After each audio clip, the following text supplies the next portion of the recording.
She was once considered the most beautiful woman in all of North Korea, whose renowned beauty and acting prowess caught the attention of the entire nation, including the eye of one of the most powerful men in the country. Woo In-Hee was North Korea's first film star, whose career burned bright with promise, until her life was tragically taken from her, along with every record that she ever existed. Let's investigate.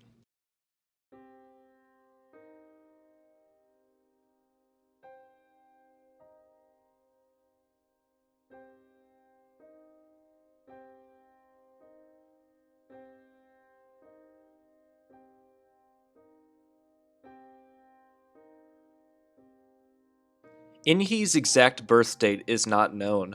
We know that she was born in Gaesong, presumably around the early 1940s or late 1930s. In-Hee was described as a selfless young girl who loved to dance. During the Korean War, In-Hee continued to perform chores and help her family survive, even as gunfire, artillery, and daily bombing raids by UN forces plundered her hometown around her. After the war during the 1960s, her love of dance and the arts, aided by her exemplary lifestyle during the war, granted her an opportunity to go to Pyongyang to attend acting school, where she reportedly excelled at her studies, and after 1 year was given the starring role as Chunhyang in the timeless Korean pansori Chunhyanga. Fans idolized her for her slender yet curvy body and round face, which helped to catapult her into instant stardom. As the 1960s rolled on, she led starring roles in multiple North Korean films, making her a household name in the small communist country which only had one television channel at the time. Winning countless awards and earning the title of the People's Actress, she was granted special permission to travel to the Czechoslovak Socialist Republic to study film. A privilege rarely granted to ordinary citizens, it conveyed a gesture of trust that Miss Wu would return. And return she did. Upon returning to acting in films, she met Yoo Ho-sun, who was an exceptionally talented director in the country at the time. The two hit it off instantly and married shortly thereafter. The two went on to have 3 children, all boys, and all seemed well for Woo In-Hee. However, just as seemingly all stars have a fall from grace, In-Hee was certainly no exception. In-Hee was always considered to be extremely attractive by men, and it wasn't long before In-Hee began having affairs with fellow co-workers at her film studio, leading some to hypothesize that In-Hee frequently slept with producers and directors in order to be casted into more leading roles in her films. It wouldn't be long before the secret affairs were uncovered, however. Despite these discoveries and the subsequent fallout, In-Hee remained defiant that she wasn't responsible for them, claiming that she never initiated the affairs and thus the men she'd slept with were the cheaters, not herself.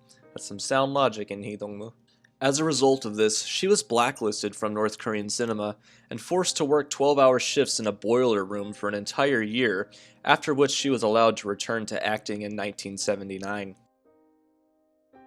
At some point, Woo In-Hee's star status, aforementioned beauty, and willingness to cheat on her husband attracted the attention of one of the most powerful men in all of North Korea, none other than Kim Jong-il, the future leader of North Korea himself.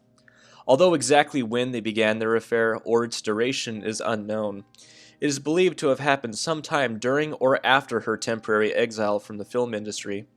It has been suggested that in exchange for sleeping with Jong-il, he would allow her to go back to filming. This affair wasn't exactly to be public knowledge, however. Woo In-Hee would be monitored constantly for the rest of her life by agents from Jong-il to ensure that absolutely no one would find out about the affair. Sometime after, the affair ended, and Woo In-Hee moved on to another adulterous relationship, this time with a young Japanese national who was ethnically Korean, called Zainichi Koreans. In-Hee quickly fell in love with the young man, and the two began meeting in secret, often driving around the country in his Mercedes. Having finally met the true love of her life and her film career restored, life couldn't seem to get any better for Mrs. Woo In-Hee. Reality, however, can be disappointing, and in the case of Woo In-Hee, this adulterous relationship would prove to be her last. In 1980, during a snowstorm, authorities came across a parked Mercedes-Benz with the engine running. Upon further investigation, the police found Woo In-Hee and her lover unconscious, suffering carbon monoxide poisoning from leaving their car on with the windows shut, a common yet fatal occurrence for cars in those days. The two were promptly rushed to the hospital where the young man was pronounced dead on arrival. His name has since never been revealed. Woo In-Hee survived, albeit barely, and spent 2 weeks recovering in the hospital.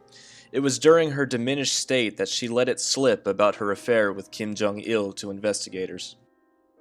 This would prove to be a cataclysmic mess-up that would ultimately cost In-Hee her life. In 1981, after being told she was clear of any criminal charges, she allegedly was escorted to a proving ground where she was tied to a post and executed via firing squad, in full view of her husband and thousands of other spectators.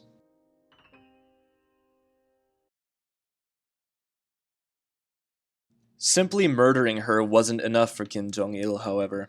Mr. Kim wanted the entire country to forget that she ever existed, and much like Stalin's purges, Kim Jong-il purged every single record, newspaper article, picture, television show, and all of the movies she ever acted in, either by editing them featuring a different actress in her place, or in some cases removing all scenes featuring her, resulting in her surviving films not making any sense, leaving Woo In-Hee all but forgotten. None of In-Hee's works survive outside of North Korea today, and none of the edited films which have her removed can be found in any marketplace that sells North Korean films. Despite the vigor and dedication of the North Korean regime in their attempts to erase her from history, Woo In-Hee lives on as an example of the sheer brutality of the North Korean regime, who murdered an imperfect yet talented woman for accidentally saying the wrong thing in a diminished capacity. Woo In-Hee lives on in the hearts and minds of those who knew and worked with her, as well as her husband and 3 sons. In 1997, she was immortalized in the South Korean drama Until the Azalea Blooms, which tells the story of her life. The drama has proved to be quite popular in North Korea as recently as November 2017, when several university students were caught circulating the drama on their phones, proving that Woo In-Hee's memory survives even in the country that tried so desperately to erase her. Thank you for watching, everyone. I hope you all have a great day. Please remember to like, subscribe, and comment on any of my videos as it helps me grow. And if you can take anything from this video, be thankful that you don't live in a country like North Korea. I'll see you next time.